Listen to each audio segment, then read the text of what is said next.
Hello everyone. तो आज से हम स्टार्ट करने जा रहे हैं अपना फाइनेंशियल रिपोर्टिंग। तो सबसे पहले फाइनेंशियल रिपोर्टिंग को स्टार्ट करने से पहले हम schedule 3 division 2 of companies act 2013 को पढ़ेंगे।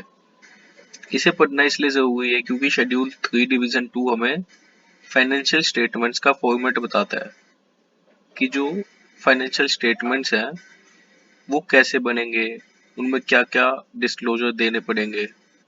तो इसे पढ़ना बहुत ज़रूरी है पहले। तो सबसे पहले हम स्टार्ट करते हैं आज शेड्यूल 3 डिवीजन 2 से। साथ में ही हम जो भी गाइडेंस नोट्स है वो भी डिस्कस कर लेंगे इसी में ही। शेड्यूल 3 डिवीजन 2 के फॉर्मेट्स को पढ़ने से पहले कुछ जनरल इंस्ट्रक्शंस है जो कि जान लेना बहुत जरूरी है। जैसे कि शेड्यूल 3 डिवीजन 2 ये कौन सी कंपनीज पे अप्लाई होता है। शेड्यूल 3 डिवीजन 2 सिर्फ उन्हीं कंपनीज पे अप्लाई होता है जिन कंपनीज को इंड एस लगाना मैंडेटरी है, और जिन कंपनीज को इंड एस लगाना मैंडेटरी नहीं है वो शेड्यूल 3 डिवीजन 1 लगाते हैं। इन दोनों में फिर क्या डिफरेंस है?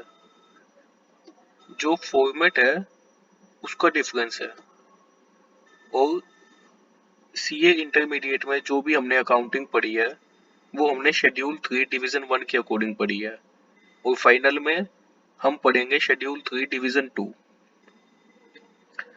उसके बाद जितने भी फॉर्मेट्स है शेड्यूल 3 डिवीजन 2 में, जैसे कि बैलेंस शीट हो गया, प्रॉफिट एंड लॉस हो गया, कैश फ्लो स्टेटमेंट हो गया, statement of change in equities हो गया, वो सभी के सभी फ्लेक्सिबल है।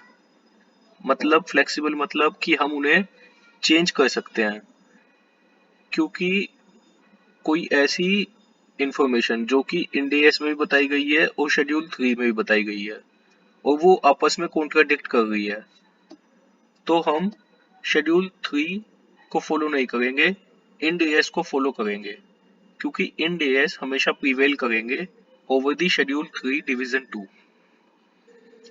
और अगर कोई रिक्वायरमेंट है इंड एस की तो वो हमेशा प्रिवेल करेगी। प्रिवेल अगर इंड एस कहते हैं कि ये होना चाहिए तो हम वैसे कोई भी आइटम या हेडिंग को ऐड कर सकते हैं, हम कोई भी आइटम को डिलीट कर सकते हैं, हम कोई भी आइटम को चेंज कर सकते हैं, हम किसी चीज को सब्स्टिट्यूट कर सकते हैं शेड्यूल 3 के फॉर्मेट में से। इसलिए शेड्यूल 3 डिवीजन 2 फ्लेक्सिबल है। उसके बाद है जो भी डिस्क्लोजर है अंडर शेड्यूल 3 डिवीजन 2 वो मिनिमम है और बेसिक है। मतलब कि ये जो भी डिस्क्लोजर शेड्यूल 3 बताता है वो तो करना ही करना है, लेकिन अगर कोई एडिशनल डिस्क्लोजर्स है जो कि इंड एस बताता है तो वो अलग से देना है। उसके बाद है जो फॉर्मेट है कैश फ्लो स्टेटमेंट का, वो शेड्यूल 3 डिवीजन 2 में कवर नहीं करेंगे, वो हम इंड एस 7 के अकॉर्डिंग पढ़ेंगे। आपने इंटरमीडिएट में एएस 3 पढ़ा होगा कैश फ्लो स्टेटमेंट का, वैसे ही फाइनल में हम इंड एस 7 पढ़ेंगे कैश फ्लो स्टेटमेंट का। उसके बाद शेड्यूल 3 डिवीजन 2 कहता है कि सुटेबल नोट्स भी दो क्रूज रेफरेंस में। अब जैसे बैलेंस शीट है, बैलेंस शीट में हम मेन आइटम लिखते हैं और उसकी अमाउंट लिखते हैं। अब उसका क्रॉस रेफरेंस हमें नोट्स टू अकाउंट में देना पड़ेगा, क्योंकि यूजर्स को पता, ताकि यूजर्स को पता चल जाए कि इसमें क्या क्या आइटम इंक्लूडेड है। उसके बाद है अगर आपने देखा होगा तो फाइनेंशियल स्टेटमेंट्स कंपैरेटिव्स बनाए जाते हैं ताकि इन्वेस्टर बेटर अंडरस्टैंड कर सके कि पिछले साल में क्या था और इस साल में क्या चेंजेस आए हैं। तो जो भी फाइनेंशियल स्टेटमेंट्स है एज पर शेड्यूल 3 डिवीजन 2 वो उसमें हमेशा कंपैरेटिव्स दिए जाते हैं। उसके बाद एक पॉइंट आता है राउंडिंग ऑफ का। तो राउंडिंग ऑफ फाइनेंशियल स्टेटमेंट्स में अलाउड है।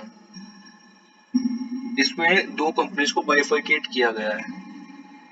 पहले अगर कोई कंपनी जिसकी total income less than 100 crore है, लेस देन 100 करोड़, और पहले यहाँ पे टोटल इनकम की जगह वर्ड होता था टर्नओवर।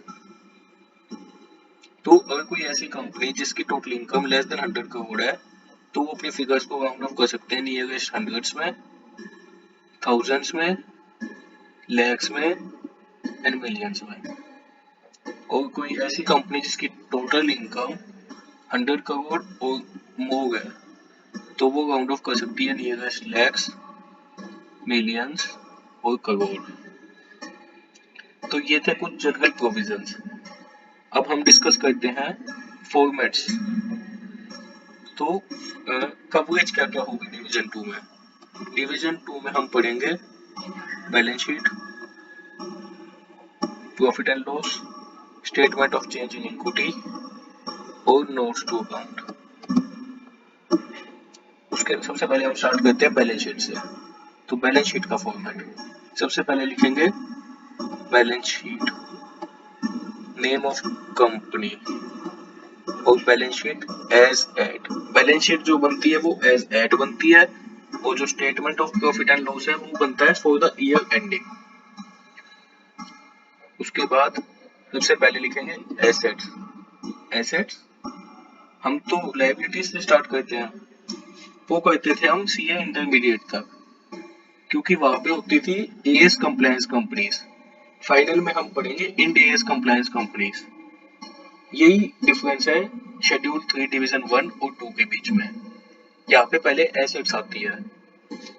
तो ये ऐसा क्यों किया गया कि पहले एसेट्स कर दी, ताकि जो इन्वेस्टर है वो बैलेंस शीट के फॉर्मेट को देख के ही समझ जाए कि ये एएस कंप्लायंस कंपनी है या इंड एएस कंप्लायंस कंपनी है। ठीक है, उसके बाद आते हैं notes, current year, previous year. Previous year इसलिए ताकि हम कंपैरिजन दे पाए। सबसे पहले हम लिखते हैं non current assets.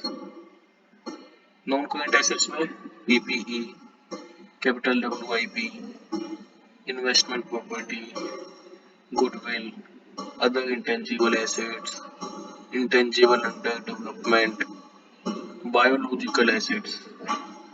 Biological assets होती है जैसे कोई फ्रूट का ट्रीज हो गया, नहीं बायोलॉजिकल फ्रूट का ट्रीज नहीं, बायोलॉजिकल एसेट्स में आएंगे कोई ऐसी एसेट्स जो कि आपको लॉन्ग टर्म तक बेनिफिट देगी। हाँ, जैसे कि फ्रूट ट्रीज हो गए, एक्सेप्ट बियर प्लांट्स, क्योंकि बियर प्लांट्स तो पीपीई में आ जाएंगे। उसके बाद फाइनेंशियल एसेट्स। फाइनेंशियल एसेट्स में आएगी आपकी investment, trade receivable, loans, other financial assets. उसके बाद आएगा डेफर्ड टैक्स एसेट। आपने इंटरमीडिएट ईयर्स में पढ़ा होगा deferred tax asset, deferred tax liability, जो कि टाइमिंग डिफरेंस की वजह से क्रिएट होता है। और ये डेफर्ड टैक्स एसेट हमको नेट दिखानी है। हम बैलेंस शीट में दोनों चीजें एक साथ नहीं दिखा सकते, डेफर्ड टैक्स एसेट और डेफर्ड टैक्स लायबिलिटी, तो हमें नेट करके दिखाना पड़ता है। उसके बाद आते हैं अदर नॉन करंट एसेट्स। उसके बाद आती है करंट एसेट्स। सबसे पहले inventory, financial assets. Financial assets में वही investment, trade receivable, cash and cash receivable equivalent. उसके बाद बैंक बैलेंसेस। अब कुछ के दिमाग में आता है कि कैश एंड कैश इक्विवेलेंट अलग है और बैंक बैलेंसेस अलग है। तो ये बैंक बैलेंसेस वो है जो कैश एंड कैश इक्विवेलेंट में कवर नहीं हुआ। इसके बारे में हम आगे डिस्कस करेंगे। उसके बाद है loans, other financial assets, current tax assets that, जो भी हमें करंट टैक्स एसेट्स का मतलब है अगर आपका एडवांस टैक्स आपने ज्यादा पे किया है और आपकी टैक्स लायबिलिटी कम है, तो जो भी एक्सेस एडवांस टैक्स आपने पे किया है वो आपका करंट टैक्स एसेट। उसके बाद आता है अदर करंट एसेट्स, ये आपकी आ जाएगी टोटल एसेट्स। उसके बाद आता है equity and liabilities. Equity and liabilities में सबसे पहले इक्विटी। इक्विटी में इक्विटी शेयर कैपिटल और other equity. Other equity reserve and surplus ही है। अब आप बोलेंगे कि प्रेफरेंस शेयर कैपिटल कहाँ है, तो schedule 3 division 2 preference share capital को एज ए कैपिटल नहीं मानती। Preference share capital as a borrowing मानती है, क्योंकि एट लास्ट हमें वो पैसा भी तो देना ही है प्रेफरेंस शेयर होल्डर को, क्योंकि इंडिया में सिर्फ रिडीमेबल प्रेफरेंस शेयर ही इशू हो सकते हैं, तो एट लास्ट हमें उन्हें पैसा देना ही है। और मैक्सिमम रिडम्पशन टाइम होता है उनका 20 साल का, तो इसलिए हम उन्हें बोरोविंग में कवर करेंगे। उसके बाद होती है नॉन करंट लायबिलिटी, उसमें सबसे पहले फाइनेंशियल लायबिलिटी। फाइनेंशियल लायबिलिटी में आ गई बोरोविंग।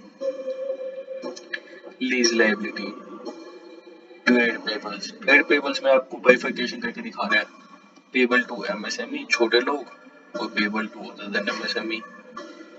उसके बाद अदर फाइनेंशियल लायबिलिटी, उसके बाद long term provisions, deferred tax liability net, ये मैंने आपको पहले बता दिया, और अदर नॉन करंट लायबिलिटी। उसके बाद आती है करंट लायबिलिटीज। सबसे पहले फाइनेंशियल लायबिलिटी, वही सेम पॉइंट है, borrowings, lease liability, trade receivable, payable to MSME और payable to other financial liability.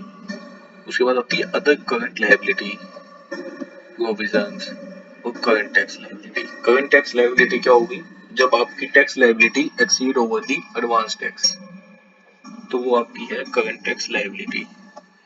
ये था आपका बैलेंस शीट का फॉर्मेट, और हमने पढ़ी जनरल इंस्ट्रक्शंस। तो इस वीडियो के लिए इतना ही है, आप इसे रिवाइज करें, और thank you so much for that video.